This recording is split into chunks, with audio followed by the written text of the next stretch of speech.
Welcome back to the channel. This week we are doing research tasks. I have one easy, one medium, one hard task for you. It's 3 research related tasks. Here's how this video works. I'm going to give you a prompt as your client. I'm your client, you're my VA. I'm going to give you prompts for 3 research tasks and I want you to actually do them. So when I give you a prompt, you are going to pause the video, do the task as though you are my VA, and then come back here and compare your answers with me. Task number 1. Can you recommend the best car seat for my baby? Please provide information on a safe and reliable car seat that is suitable for a newborn. Ready and go. A few moments later. So that's what I'm going to Google. I am going to Google safe and reliable car seats suitable for a newborn. Look at all these different blog options. Like, it's a little overwhelming.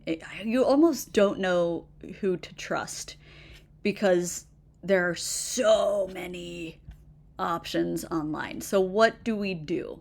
There are a couple different ways that we can start our search. We could simply sort these by top rated.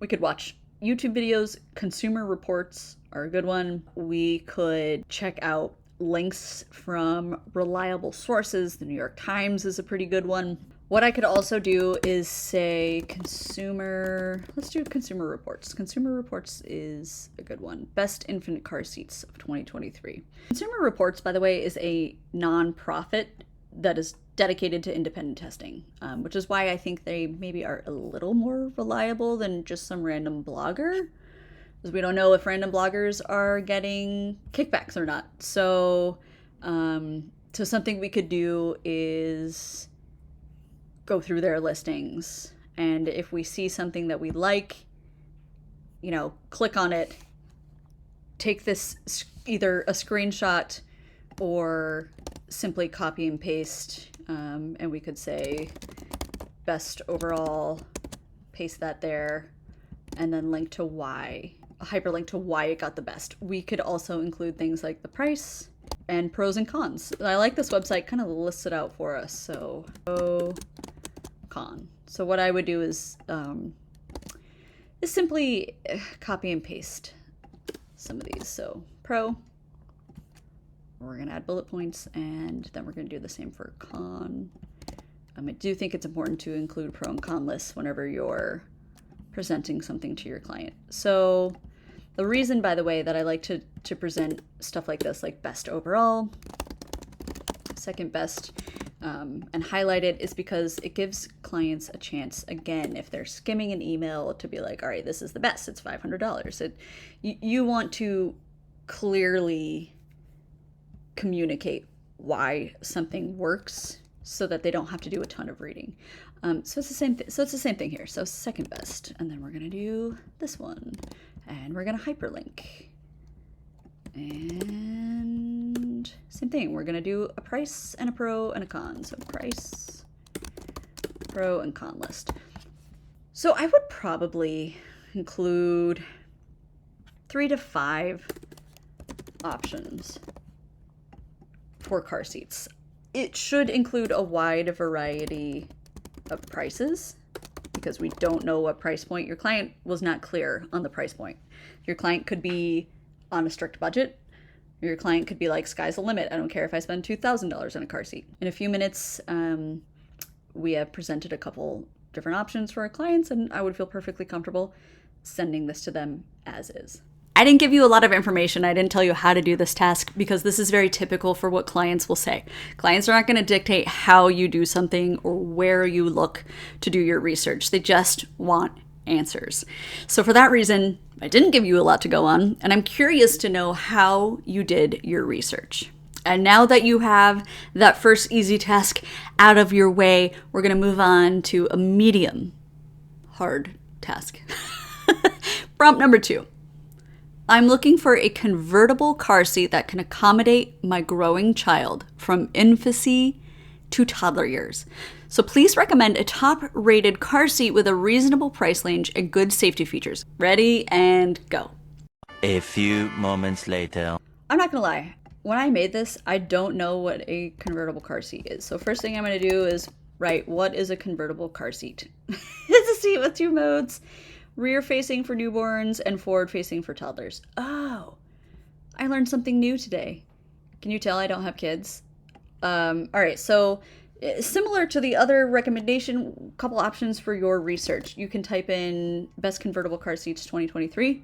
And again, we have a whole long list. New York Times is a good one. Even Reddit. I love a good Reddit videos that you can watch, or we could go right back to Consumer Reports, which again is that independent nonprofit that rates things independently. Okay, so what we could do again is go through the top rated. So I would, in a similar way that I did the first one, I would go through and say convertible car seats, best option overall. We would paste the name, we would copy, we would do this, I would do price, I would do a pro, and I would do a con list. I mentioned Reddit, by the way. I like Reddit because people give you their genuine opinion because it's anonymous. Like this person, I hated this with the passion of 1,000 suns. Something else you could do with Reddit is check the reviews. So we're saying to our client that this Next Fit zip car is the best. What we could do is paste it and then say, paste it into Google and say Reddit reviews. And look at this. This person says, we used the same seat. We loved it. We never had a problem. So how great is that? So you can kind of fact check your own research and look at like actual reviews based on what you're recommending to your clients. That is task number 2 done. So again, just curious, how did you do on task number 2? Was it fun? Was it more challenging? How'd you feel about it? And then, without further ado, we're going to move into task number 3, which is by far the hardest one. And here we go. I'm conducting research on car safety regulations and advancements. Please provide a detailed report on the history of car seat safety, current standards, and recent innovations that have improved child safety in seats. Include statistical data on car-related accidents if available. This one is such a doozy. Now, if this were a real assignment, I would want you to dedicate 1 to 2 hours on this research. But since it's not real and I'm not trying to usurp all of your time on something, I want you to spend 10 minutes on a report and come back and compare your answers with mine. A few moments later. Here's what I would do first and foremost. Because we are lucky people. 10 years ago, I couldn't do this, but I can do this now. I would go to either ChatGPT or Bard. I would take this entire prompt and paste that in there. The reason that I am advocating for using AI for something like this is not so you can simply copy and paste everything, although I will be copying and pasting a large chunk of this. So that we can, so we can use this as the basis of our email to the client. Maybe we just highlight dates for things that are happening. We definitely want to highlight the current standards.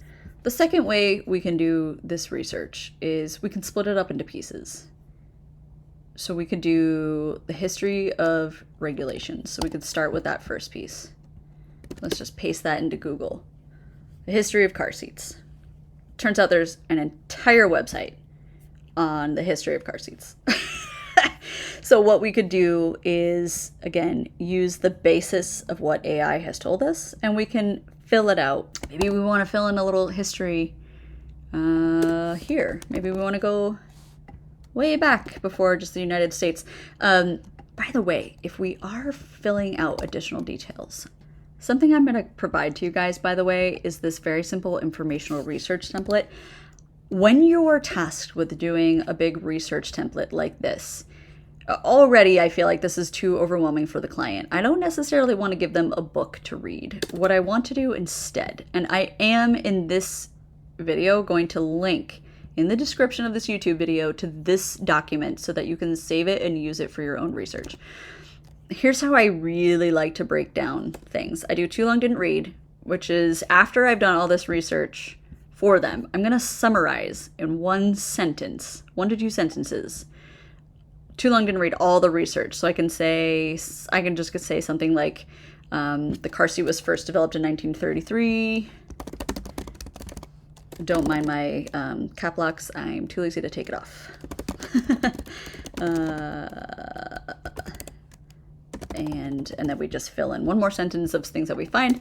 Then we're going to just summarize in 2 to 3 paragraphs what we found about the history of the car seats. Maybe that's just one paragraph. Maybe your second paragraph is the current standards. And maybe the third paragraph is recent innovations, like what's changed. And we can be like, oh, side impact protections are new. And then we're going to include links. So this is where we would put this source for this first article that we found. If we found, statistics, then we're going to include those here in the second link. But after I have everything like spelled out clearly in this format, this is what I would ultimately give to my client. So too long didn't read. We want a summarization of our big research. What are the overall things that you found? We're going to break down in a couple paragraphs what the client is asking for.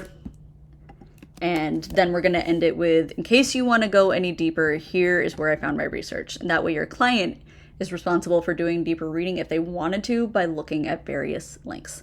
So once again, huge ask that I asked for you to look up for this particular thing.